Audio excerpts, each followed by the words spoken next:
Good afternoon, everyone. I'm Dr. Mugdha, and I'm going to present about remdesivir. So, why this drug is in question? Since the global pandemic hit the nation, hit the planet, the whole biomedical community was driven into a search of an effective therapy, an effective antiviral therapy, which can ease the patient and which can reduce the mortality and all the patient related outcomes. So there has been a lot of hysteria going on. There has been a lot of things going on in the media that why it is so hyped. And the interesting part is it became more popular since Donald Trump took this medicine. So there has been going on discussions. FDA approved it in such a short time, just within 6 months of its use in coronavirus.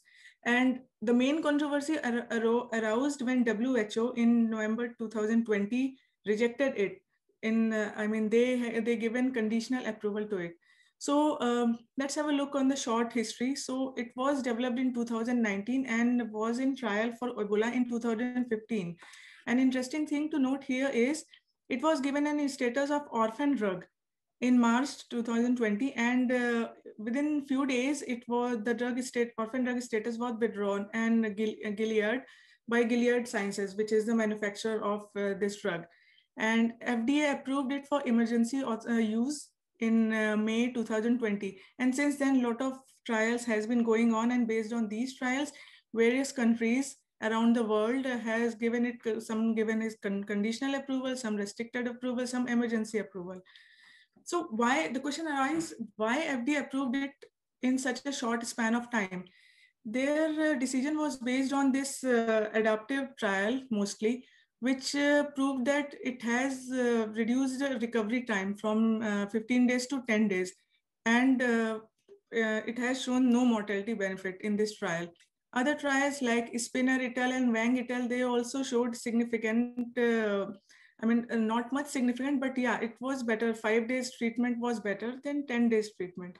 And Wang et al. Demonstrated that they have better recovery time if given within 10 days of onset of illness. So what is the latest recommendation of WHO? It gave conditional recommendation against the use of remdesivir in addition to usual care. It is conditional recommendation.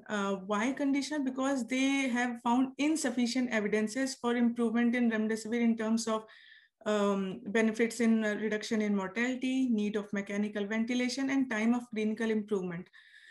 And they haven't found any increase in serious adverse event. They also noted that in critically ill patient, the mortality was increased with the use of remdesivir, but it was reduced in severely ill patient. So here, the important thing to note is the evidence of certainty is low. It was not very strong. But so why WHO even still recommended against it? Because they have to look at the broader aspect of the drug. Other factors like resource allocation, cost effectiveness and other healthcare. How is the healthcare infrastructure in the developing and poor country like Somalia and other African countries and India, Pakistan, of course. So their recommendations were mostly based on these trial. And if you note the Solidarity trial, which is the main basis of their recommendation, it has the largest sample size.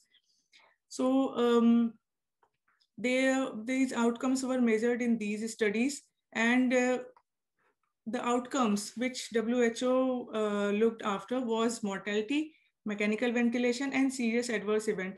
If what is noticeable in this slide is the mortality outcome, the sample size is quite high. For mechanical ventilation too. So, but again, the point to be noted is the evidence of certainty is low, and the difference is not much significant. So they told that they recommended that it has no effect on mortality, which seems quite relevant because the sample size is also high in this case. And other important factors to be considered were time to clinical improvement, duration of hospitalization, and duration of ventilation. Here, the sample size are not as much as they were in mortality. evidences are again low, and they recommended that it is not very effective. But the question is, should we use remdesivir at all after WHO's recommendation? So the point which were quoted by Surviving Sepsis Guidelines in 2021, that the recommendation issued by WHO was weak. It was not strong, and they haven't considered disease severity in their panel discussion. So what they prioritize is equity and resources. As I have already told that for developing and poor country, they have to look at these factors also, because remdesivir is quite costly drug, approximately to 2,300 to 3,200 US dollars for 5 days course of remdesivir. So what the Surviving Sepsis campaign noted that ACTT-1 trial, it has shown time to clinical recovery is reduced by 4 days, which is significant regarding looking at the fact that already stressed healthcare system. So even 4 days are significant in my point of view. So the hospital stay is reduced, and the risk of death is also reduced in patients receiving supplemental oxygen, but not in those who received high flow nasal cannula or invasive positive pressure ventilation or mechanical ventilation. Their meta-analysis included 2 placebo-controlled trials and suggested that the remdesivir actually reduced the time to clinical improvement. So this was significant considering the fact that we don't have any other potential treatment which can cure coronavirus. So what are their new recommendations? They have recommended to use in severe COVID-19 patients who do not require mechanical ventilation. And their special remark is it should be ideally given within 72 hours of positive RT-PCR test. So what justification they gave? They gave that despite cost and limited availability, they believe that many patients, if presented with data, would prefer to receive remdesivir. It's on the discretion of patient and physician. They should balance risk and benefits regarding this. And they have recommended against the use in critical patient, because if they use in critical patient, there are chances of deterioration.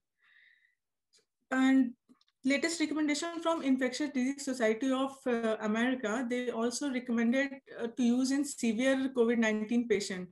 They recommended it against no antiviral treatment. This treatment is better than giving no antiviral treatment. And they also find that 5 days of course is better than 10 days of course. And in case of, in the patient of COVID-19, without the need of supplemental oxygen and oxygen saturation get more than 94%, this panel suggests against the routine use of remdesivir. And in severe COVID-19 patient who cannot receive corticosteroid because of contraindications, this panel suggested use of baricitinib and remdesivir rather than remdesivir alone. So what is the take of Indian doctors on remdesivir? The doctor said that WHO recommendation as taking it as a strict do and not to do might be misinterpretation of evidence, as the recommendations given are weak. They are not as strong. Dr. Neeraj Nishchal said the final decision to use or to avoid drugs should be done after discussion with the patient. They should be given fact about the relative lack of benefit of the drug on the ultimate survival, as there were no mortality benefits. So everything should be discussed with the patient, and physician discussion is advised. Dr. Randeep Duguleria, he said that he recently quoted that it's not a magical bullet, and as it is not reducing mortality, but we don't have any other wonder drug in the absence of good drugs. So this is the only hope. So that's why they are using. And he recommended that optimal time is 5 to 7 days of detecting the disease. And it should be used in those who are hospitalized and who showed decreased oxygen saturation and has infiltrate in their chest or chest X-ray and CT. IMA also urged medical fraternity to ensure judicious use of remdesivir because it's highly expensive, and there are black marketing going on because of media overhyped.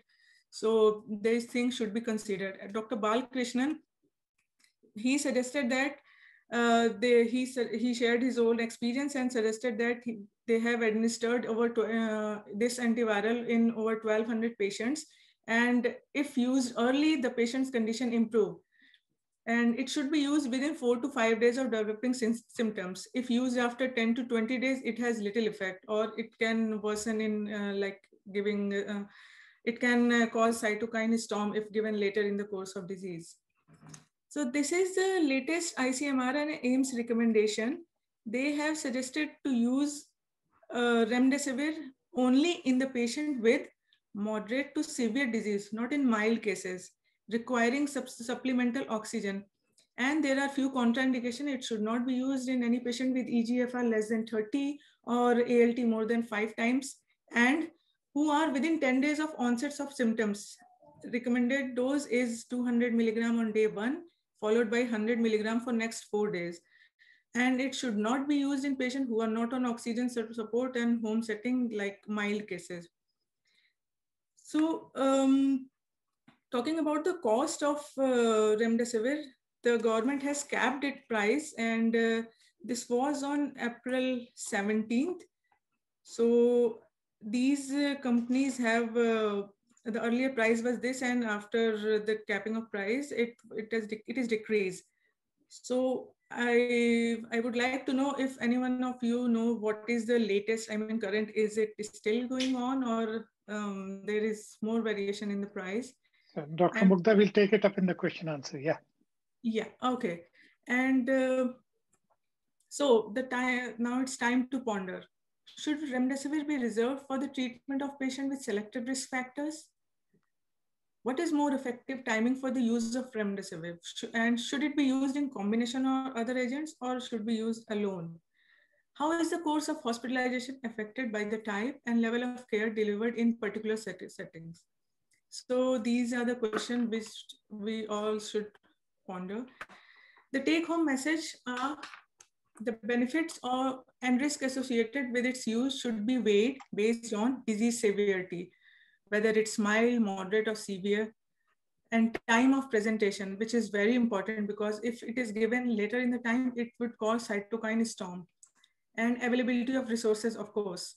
And it may not only reduce the disease burden, but also decrease the use of scarce healthcare resources during this pandemic, which is very important thing to consider looking at the second wave in India, and we already have crippled healthcare system.